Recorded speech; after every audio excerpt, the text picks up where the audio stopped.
por volta de 90, ele saiu em 2000 e qualquer coisa já, não me lembro. Não, 90 é muitos.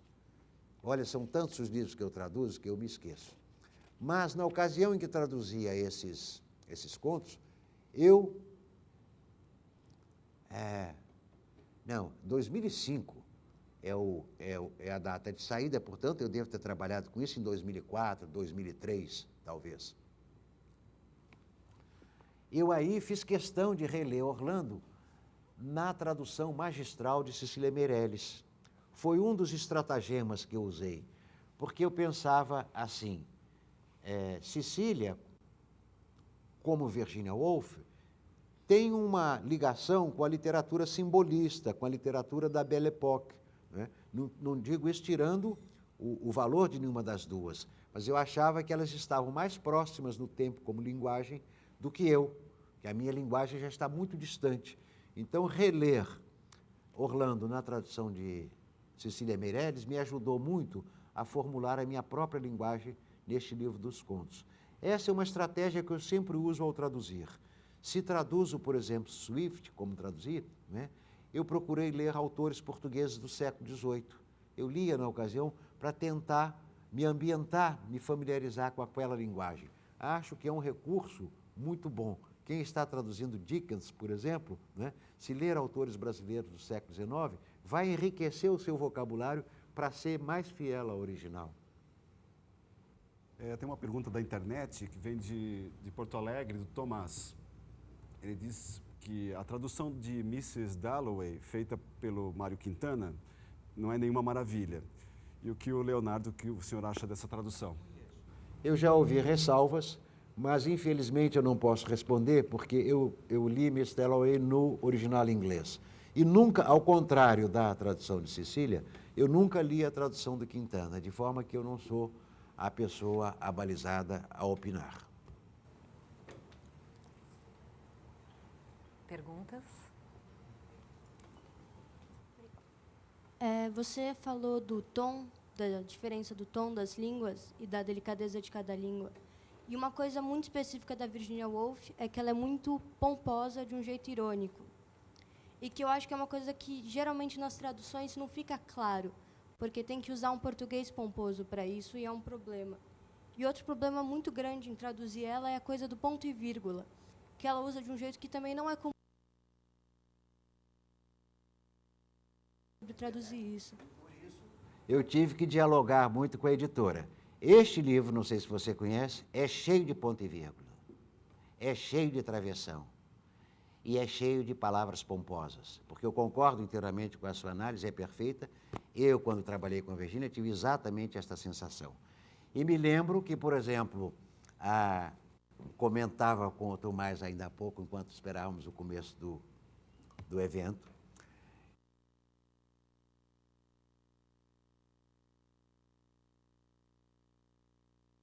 né? Me perguntou se não seria melhor mudar para superficialmente. Eu disse não, porque superficial seria fazer isto, porque não fui eu que escrevi. Não é uma palavra do meu vocabulário. Eu jamais usei na minha vida as coisas que eu escrevi, páginas e mais páginas, livros e mais livros. Eu nunca escrevi a palavra perfunctório, que, aliás, me parece, não sei se por causa do perfu, que lembra perfurar, não é? A palavra vem diretamente do latim, perfunctorius, não é? Ela entrou, é uma palavra literária. Você sabe que muitas palavras literárias entraram em inglês, sobretudo nos séculos XVII e XVIII, vindas diretamente do latim. Milton, por exemplo, criou numerosas palavras inglesas, porque ele escrevia em latim. Parte da obra dele, toda a obra poética de juventude foi escrita em latim, né? E perfunctório é um dos exemplos bem característicos. É uma palavra literária.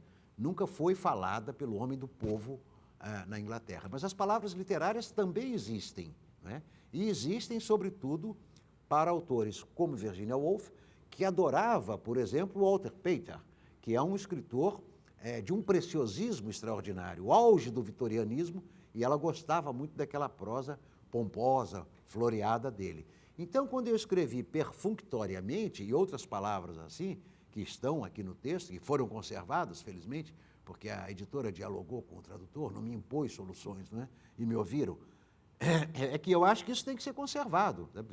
Depois eu achei curioso, quando li os 5 volumes da autobiografia do Leonard Woolf, eu vi que ele também usa muito esta palavra perfunctório. Né? É comum, eles viveram 30 anos juntos, é comum que casais, né, tão unidos e que conviveram sempre, estavam sempre juntos, nunca se separavam, né, que tenham palavras comuns no seu vocabulário, né, tanto o homem quanto a mulher. Enfim, mas você disse uma coisa muito bem dita, não é? E eu acho que as observações iniciais que eu fiz em relação à simplificação grosseira feita com os títulos de alguns dos romances dela, né, tem tudo a ver com a sua observação. Não se pode. Se o romance se intitula Ao Farol, se este título é perfeitamente cabível em português, por que colocar O Farol? Mas eu me esqueci, neste caso, não podia de jeito nenhum, porque este romance está dividido em 2 partes únicas, apenas 2, não é capitulado. Tem 2 divisões. O primeiro se chama A Janela, a primeira parte, A Janela. E a segunda parte, aí se chama O Farol, sem preposição. Né? Então, se o título de capa for O Farol, né, estragou todo o trabalho dela. É Ao Farol, começa da janela, de onde se avistava o farol, e finalmente o farol, quando ele, 10 anos depois, eu não posso contar a história, mas é assim, quando finalmente ele será atingido. Então, eu me preocupo muito com esses detalhes, e você acertou em cheio quando se trata de um autor, né? Foi o que eu disse, autor que complica, é o caso de Faulkner, é o caso de Virginia Woolf, é o caso de Malcolm Lowry, autores que eu tive o prazer de traduzir, o prazer penoso de traduzir, mas foram prazerosos, foram grandes companheiros, né? Eu sempre tive essa preocupação, eu não posso simplificar, né, se está complicado no original. A gente tem mais uma pergunta que chegou aqui, da Simone de São Paulo.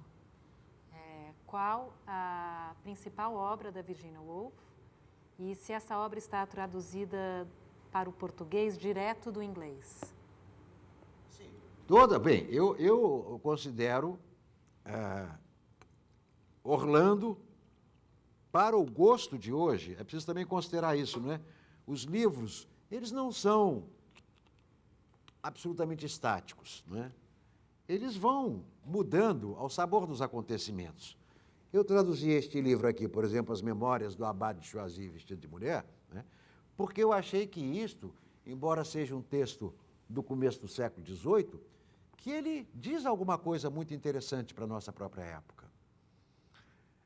E este livro era totalmente desconhecido. Eu acho que até mesmo na França, muito pouca gente conhece isto.